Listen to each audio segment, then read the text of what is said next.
یہ جو ہم جب فزکس پڑھتے تھے نا 9th کلاس میں، تو ہمارے استاذ اللہ اگر زندہ ہیں تو اللہ ان کی عمر میں برکت دے، انتقال ہو گیا تو اللہ ان کی مغفرت کرے، بڑے قابل استاذ سے فزکس کے ٹیچر تھے وہ.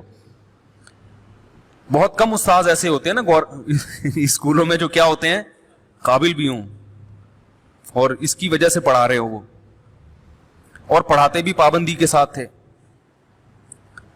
اور اچھے قابل آدمی تھے. ان میں ایک اچھی بات یہ تھی کہ ان کو مذہب سے محبت بہت تھی طبعی طور پر. وہ جب بھی ہمیں سائنس پڑھاتے تھے تو وہ اللہ کی طرف ضرور لے کے جاتے تھے کہ یار یہ دیکھو یہ خود سے نہیں، حالانکہ کوئی ان کا مذہبی گھرانہ نہیں تھا اور کوئی، تو مجھے ان کی باتیں بڑی پیاری لگتی تھی. تو انہوں نے مجھے یاد ہے ایک دفعہ سبق کے دوران ایک واقعہ سنایا کسی سائنٹسٹ کا جو کان پہ ریسرچ کر رہا تھا. مجھے اس سائنسدان کا نام یاد نہیں ہے.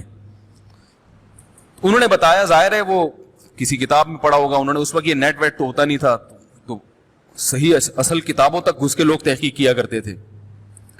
تو انہوں نے بتایا کہ ایک غیر مسلم سائنٹسٹ تھا جو کان پہ ریسرچ کر رہا تھا کہ کان سنتا کیسے ہے، کان سنتا کیسے. انہوں نے کہا اپنی لیبارٹری میں ریسرچ کے دوران وہ چیخ اٹھا ان اللہ سمیع علیم، کہ واقعی جس نے اس کان کو بنایا ہے وہ بڑا زبردست سننے والا اور جاننے والا ہے. بڑا ٹیکنیکل نظام ہے کان کے سننے کا، آسان نہیں ہے.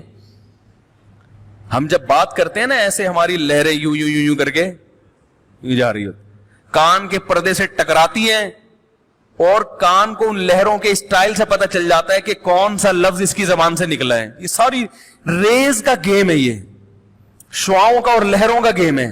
اور اتنا معمولی سا پردہ کہ وہ بڑے آرام سے پھٹ بھی جاتا ہے، اتنا باریک پردہ، حساس پردہ، وہ یہ ساری کیلکولیشن کر رہا ہوتا ہے بیٹھ کے، ہیں وہ ساری کیلکولیشن کیا کر رہا ہوتا ہے، بتا رہا ہوتا ہے. اب یہ اس نے معذرت الو کا پٹھا کہا ہے معذرت کے ساتھ، یا اس نے کوئی محبت کا آئی لو یو کہا ہے اس نے.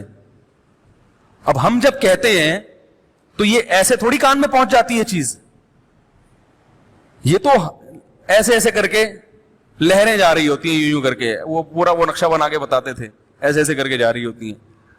تو وہ جس اسٹائل سے جا کے ٹکراتی ہے نا، وہ ہر آواز اور ہر لفظ کا کی جو ریز بنتی ہیں وہ دوسرے سے کیا ہوتی ہیں، ڈیفرنٹ ہوتی ہیں.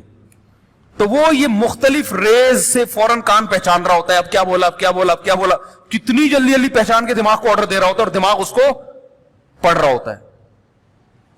تو وہ جو سائنٹسٹ ریسرچ کر رہا تھا نا، چیخ اٹھا وہ تو اس نے انگلش میں کہا ہوگا لیکن اس کا ترجمہ ہمارے استاذ نے بتایا یہ بنتا تھا کہ ان اللہ سمیع علیم. اس نے کہا یہ خود سے نہیں بن سکتا، جس نے اس کو بنایا ہے وہ بہت ہی سننے والا ہے، کہ جس نے کروڑوں لوگوں میں سننے کے ایسے حالات پیدا کر دیے وہ خود کیسا سننا جانتا ہوگا.